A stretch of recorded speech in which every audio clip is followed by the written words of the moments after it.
अस्सलाम वालेकुम दोस्तों, उम्मीद है आप सब लोग खैरियत से होंगे। मॉन्स्टर्स लव की first episode last Monday I थी और सेकंड एपिसोड मैंने अब पोस्ट की है। अगर आप लोगों को वो एपिसोड अच्छी लगे तो मेरे चैनल को सब्सक्राइब भी कर दें और कमेंट के बीच एपिसोड के बारे में बता भी दें।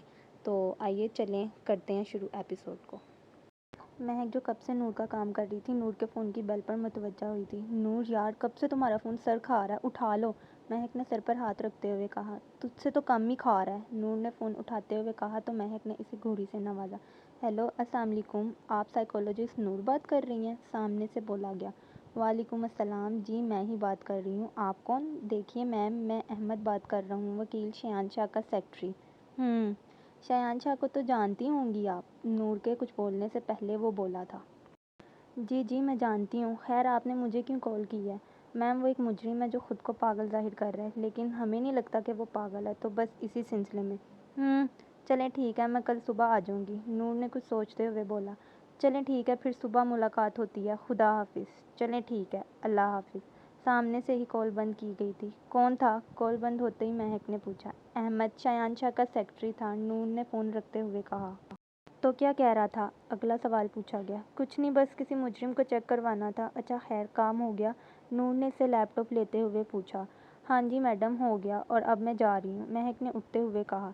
अच्छा ठीक है, लेकिन कल आ जाना टाइम से, नूर ने इससे मिलते हुए कहा। नहीं कल नहीं, कल डैड के ऑफिस जाना है, वहाँ से अगर जल्दी फ्री हो गई तो। चल ठीक है, नूर ने इसे दरवाजे तक छोड़ते कहा। तुम सबको पैसे मैं गप्पे मारने के देता हूँ, अगर तुम लोग मेरे बेटे की हिफाजत नहीं कर सके। यह मंजर ज़ुबैर वाला का था, जहाँ इस वक्त ज़ुबैर अपने गार्ड्स पर चिल्ला रहा था। ज़ुबैर एक सियासी पार्टी से मुंसलिक था और सब जानते थे कि वो और उसका बेटा हर गलत काम में मुलविस थे, लेकिन सियासी बंदा होने की वजह से कोई भी इस तक हाथ नहीं डालता था। सर वो हमें पता नहीं चला, वो शख्स नज़रें झुकाए डरते बता रहा था। मेरे बेटे को ढूंढो कहीं से भी। वो पूरी कुव्वत से चलाया था। जी जी सर, ये बॉक्स को बाहर रख कर गया है, इस पर आपका नाम लिखा है। अभी वो बात पूरी करता कि इससे पहले ही दूसरे गार्ड ने बॉक्स को देखते कहा, जो लंबाई में था और वज़न की वजह से 4 से ज़्यादा गार्ड्स उठा कर लाए थे। अब ये क्या है, खोलो इसे, ज़ुबैर ने चीख कर कहा तो एक गार्ड इसे खोलने लगा और जैसे ही गार्ड ने इसे खोला तो सब समेत ज़ुबैर की भी आंखें बाहर निकल आई थीं। ये किसने किया है? ज़ुबैर इस बॉक्स में देखते हुए चिल्लाया था, जिसमें इसके बेटे की लाश पड़ी थी, जिसके मुंह में कुछ नोट थे, चेहरे और जिस्म पर तशद्दुद के निशानात और माथे पर गोली का निशान था, और इसके ऊपर ही एक पर्ची पड़ी थी। देखो क्या लिखा है इस पर्ची पर, इसने एक गार्ड को कहा। ज़ुबैर ज़हीर, तुम पैसे से कुछ भी कर सकते हो ना, तो अब अपना बेटा वापस ला कर देखो, फिर मैं मानूँ। WT। पर्ची पर लिखी तहरीर गार्ड ने पढ़ के सुनाई तो ज़ुबैर का गुस्सा एक बार फिर आसमान पर था। कौन है ये? पता कराओ, मुझे हर हाल में ये चाहिए, और दफ़ा हो यहाँ से, जाकर रुस्तम के कफन दफन का इंतज़ाम करो। ज़ुबैर के कहते ही वो लोग चले जाते हैं और वो अपने बेटे को देखते हुए इस शख्स के बारे में सोच रहा होता है। सर आपने जो काम कहा था वो हो गया। अब तक तो ज़ुबैर ने आपको ढूंढने के लिए अपने बंदे भी लगा दिए होंगे, इस शख्स ने आकर वाइल्ड टाइगर को बताया, जो इस टाइम सिगरेट पीने में मसरूफ़ था। अच्छी बात है, अब पता चलेगा इस ज़ुबैर को दूसरों को तकलीफ़ देने से क्या होता है। हा हा हा हा हा हा। वो सिगरेट की खाक एस्ट्रे में फेंकते हुए बोला। अब तुम जाओ। वाइल्ड टाइगर के कहते ही वो शख्स वहाँ से निकल जाता है। हेलो मॉम डैड, महक ने डाइनिंग रूम में दाखिल होते कहा। हेलो बेटा, कहाँ गई थी आप? जहांगीर ने महक को बैठते देख पूछा। डैड, नूर के घर, इसके अलावा कहाँ जा सकती हूँ? जग से पानी लेते महक ने कहा। सही, कुछ लोग ही? नहीं डैड, मैं खा कर आई हूँ, महक ने पानी पीते हुए बोला। जब सानिया जहांगीर बोली थी, कभी हमारे साथ भी बैठ जाया करो तुम। मॉम, आप लोगों के पास ही वक्त नहीं होता मेरे लिए, महक ने सानिया की बात पर थोड़ा गुस्से में कहा था। महक, तुम ना। अरे मॉम, क्यों डांट रही हैं मेरी शहजादी को? सानिया कुछ बोलती इससे पहले ही अरमान बोला था, जो ड्राइंग रूम में आ रहा था। तुम लोगों की शहजादी कुछ ज़्यादा ही बदतमीज़ हो रही है, सानिया ने महक को घूरी डालते कहा। कोई नहीं मॉम, बहन भी तो अरमान खान की है, अरमान ने महक के साथ बैठते कहा। तुम? अच्छा बस करो, हो जाएगी ठीक। अरमान, वो माल वाले प्रोजेक्ट का क्या हुआ? जहांगीर ने बात को ख़त्म करते कहा। डैड, वो अभी शुरू नहीं हुआ, यमान शाह बीच टांग आ रहा है, इसे क्या तकलीफ़ है? अब यमान के नाम पर जहांगीर खान का पारा हाई हुआ था। डैड, इसे हमदर्दी जाग रही है इन फाउंडेशन के बच्चों से। अरमान की बात पर महक भी हैरान हुई थी। इसे ऑफिस बुलाओ और कुछ पैसों की ऑफ़र कर दो, मान जाएगा। डैड, ये तो गलत बात है, अगर वो ज़मीन उन बच्चों की। महक, ये तुम्हारा मामला नहीं है, महक जहांगीर की बात सुनकर हैरान होकर बोली थी, लेकिन इसकी बात पूरी होने से पहले ही जहांगीर इसकी बात काट गुस्से से बोले थे। لیکن ڈیڈ لیکن کچھ نہیں، روم میں جاؤ تم۔ جہانگیر کے کہنے پر مہک غصے سے اٹھ کر چلی جاتی ہے۔ دیکھا، کہا تھا نا آپ کو۔ خیر تم چھوڑو اس کو، کرتا ہوں کچھ اس کا بھی۔ ثانیہ کے کہنے پر جہانگیر نے کہا، ڈیڈ کل اسے بھی آفس بلایا ہے۔ ارمان نے اپنے کھانے کا آخری نوالہ لیتے ہوئے کہا، ٹھیک ہے، کرتا ہوں اس کی بھی جاب کا کچھ تاکہ دھیان بدلے۔ خیر میں روم میں جا رہا، دیکھتا ہوں کل ہی اس یمان شاہ کو بھی۔ چلو ٹھیک ہے۔ بات مکمل ہونے پر ارمان اپنے کمرے کی طرف چلا جاتا ہے اور پیچھے ہی ثانیہ اور جہانگیر بھی چلے جاتے ہیں۔ احان کچھ پتہ لگا؟ اس وقت سب کھانے کی ٹیبل پر موجود تھے جب یمان نے سوال کیا تھا۔ جی بھائی، جہانگیر خان کی کمزوری صرف اور صرف اس کا پیسہ اور بزنس ہے، لیکن ارمان خان کی کچھ کمزوری اس کی بہن بھی ہے، احان نے سالن پلیٹ میں نکالتے ہوئے کہا۔ وہ تو ہوگی، عزت جو ہے اس کی، وہ تو کچھ اس کے باپ کو بھی عزیز ہوگی۔ خیر کل جاؤں گا اس کے آفس، ایک بار خود بات کرنے، پھر دیکھتا ہوں، یمان نے کھانے کا نوالہ لیتے ہوئے کہا تھا۔ بھائی آپ اس کی بہن، تمہارا دماغ خراب ہے شایان، یمان شاہ کبھی بھی اپنے کام کے لیے کسی لڑکی کو استعمال نہیں کرے گا۔ خیر تمہارا کیس کیسا جا رہا ہے؟ یمان نے غصے میں کہتے ہوئے بات بدلی تھی۔ بھائی کل سائیکالوجسٹ سے بات کروں گا، مجھے لگ رہا ہے وہ ڈرامہ کر رہا ہے، شایان نے پانی کا گلاس اپنے لبوں سے لگاتے کہا۔ چلو ٹھیک ہے، کل تم میں سے کسی نے میرے ساتھ جانا ہے زبیر ظہیر کے گھر اس کے بیٹے کی تعزیت کرنے، یمان نے پلیٹ پیچھے کرتے کہا۔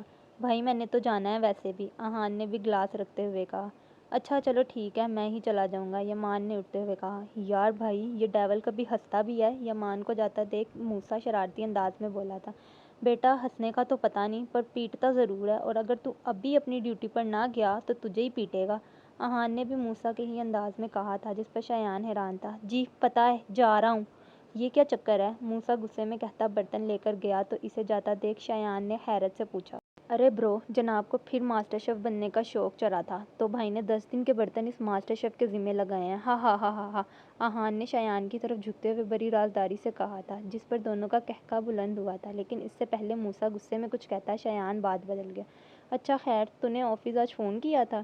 جی بھائی، وہ بس آپ سے کہنا تھا وہ جو مجرم اسمگلنگ کیس میں پکڑا تھا اسے سزا سے بچنے نہ دینا۔ ہاں وہ میں دیکھ لوں گا بھائی، وہ زبیر کا ہی بندہ ہے، ابھی تو اپنے بیٹے کی وجہ سے چپ ہے لیکن زیادہ دیر تک نہیں رہے گا، احان نے کچھ سوچتے ہوئے کہا۔ میں دیکھ لوں گا، اس بار ہاتھ سے نہیں جاتا، سو ڈونٹ وری برو، شایان نے ٹیبل سے اٹھتے ہوئے کہا۔ شایان کے جاتے ہی احان موسیٰ کی طرف جاتے اسے غصے میں دیکھ اسے تنگ کرنے کا ارادہ ملتوی کر اپنے کمرے کی طرف چل دیا۔ موم دیکھیں بھائی مجھے مار رہے ہیں، وہ بچہ بھاگتا ہوا آیا تھا۔ ارے یمان کیوں مار رہے ہو بھائی کو؟ آئلہ حیدر نے اس بچے کو ساتھ لگاتے ہوئے کہا۔ موم یہ مجھے تنگ کر رہا ہے اور کام بھی نہیں کرنے دے رہا، یمان نے دونوں ہاتھ کمر پر رکھتے ہوئے کہا تو آئلہ نے اس بچے کو آگے کرتے ہوئے پوچھا۔ شایان تم کیوں تنگ کر رہے تھے بھائی کو؟ موم بھائی میرے ساتھ کھیل نہیں رہے تھے، شایان نے معصوم سا چہرہ بنا کر کہا۔ موم میں کام کر رہا تھا اپنا، یمان نے وجہ بتائی تو آئلہ نے اپنے دونوں بچوں کو اپنے ساتھ لگاتے ہوئے بیڈ پر بٹھایا۔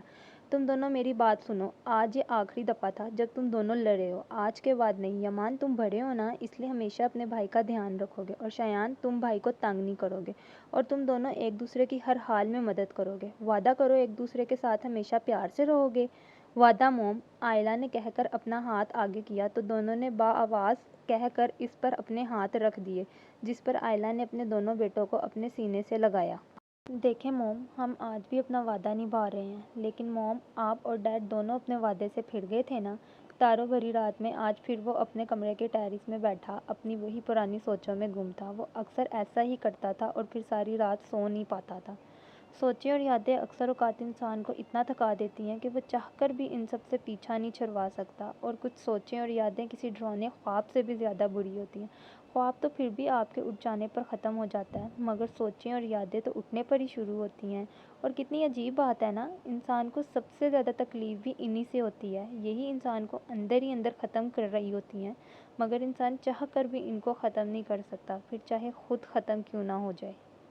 میری سوچ مجھے کس رتبے پر لے آئی، دائرۂ ہستی ایک نقطے پر لے آئی، جب دنیا کو میں نے کوڑ نظر ٹھہرایا، میری آنکھیں اپنے چہرے پر لے آئیں، میں تو ایک سیدھی پگڈنڈی پر نکلا تھا، پگڈنڈی مجھ کو چوراہے پر لے آئی، یوں محسوس ہوا اپنی گہرائی میں جا کر جیسے کوئی موج کنارے پر لے آئی، صحرا میں بھی دیواریں سی پھاند رہا ہوں، بینائی کس اندھے رستے پر لے آئی، میں نے نوچ کے پھینکی جو شکنیں چادر سے، وہ سب شکنیں دنیا ماتھے پر لے آئی، کہکشاں کے خواب مظفر دیکھ رہا تھا اور بیزاری ریت کے تیلے پر لے آئی۔